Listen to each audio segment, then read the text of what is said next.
বাস্তবতা হচ্ছে যে আপনাকে প্রতিশ্রুতি দিচ্ছে সে আপনাকে অনেক ভালোবাসে, আদতে সে আপনাকে ভালোবাসে না। আদতে সে আপনার অবস্থানকে ভালোবাসে।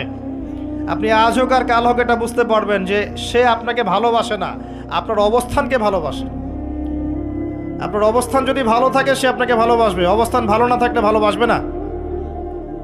একইভাবে আপনি একটা মেয়ের কাছে যে ভোগবিলাস চাচ্ছেন, একটা ছেলে একটা গায়রে মাহরাম মেয়ের সাথে ফ্রি মিক্সিং করলে তার একটাই উদ্দেশ্য থাকে, সেই মেয়েটাকে ভোগ করা। সুযোগ পেলেই সে মেয়েটাকে ভোগ করে ফেলবে।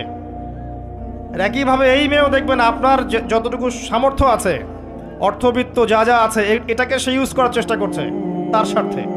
বাস্তবিক অর্থে দুজন দুজনকে ভালোবাসে না মোটেই, দুজন দুজনের স্বার্থকে ভালোবাসে। ভালোবাসা আল্লাহর পক্ষ থেকে আসে। কখন আসবে? যখন আপনি হালালের উপর থাকবেন, যখন আপনি বিয়ে করবেন হালালভাবে।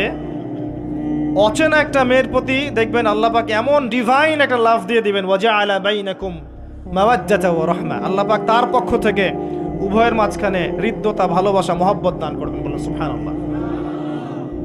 এটা ডিভাইন, আল্লাহর পক্ষ থেকে আসবে, ঐশ্বরিক। আর বাকিটা হচ্ছে ঐশাচিক, শয়তানি, প্রবৃত্তির দাসত্ব, ভোগবাদী। এগুলো খেয়াল রাখবেন। এতে করে যা হবে, আপনি একবার আপনার ইজ্জত হারায় ফেললে কখনো ফিরে পাবেন না। অদ্ভুত বিষয়, মানে এই বিষয়গুলোকে আমরা কিছু মনেই করি না এখন। আমরা কিন্তু কিছু মনেই করি না, মনে করি এটা একটা মানে সোশ্যাল কালচার। গার্লফ্রেন্ড বয়ফ্রেন্ড থাকবে, একটা সোশ্যাল কালচার। এভাবে যে কত ছেলে কত মেয়ে, লক্ষ লক্ষ কোটি কোটি নিত্যদিন জেনা করছে, আল্লাহ ভালো জানে। আল্লাহ পাক আমাদের যুব সমাজকে হেদায়েত করুন, আমিন।